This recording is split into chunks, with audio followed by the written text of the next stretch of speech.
Azərbaycanda moped idarə etmək üçün sürücülük vəsiqəsinin tələb olunması nəzərdə tutulur.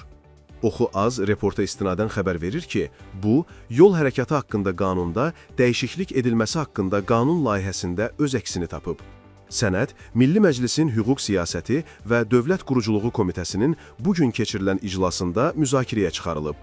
İclasda bildirilib ki, qanun layihəsinin əsas məqsədi moped nəqliyyat vasitələrinin istismarına dair tənzimləmələrin təkmilləşdirilməsi, sürücülərin bilik və bacarıqlarının artırılması və ümumilikdə yol hərəkəti təhlükəsizliyinin yüksəldilməsidir. Belə ki, sənəddə təklif edilən mühüm dəyişikliklərdən biri moped idarə etmək üçün sürücülük vəsiqəsinin alınmasının tələb olunmasıdır. Bu dəyişiklik sürücülərin müəyyən bilik və bacarıqlara malik olmalarını təmin edəcək və nəticə etibarilə yol hərəkəti təhlükəsizliyini artıracaq.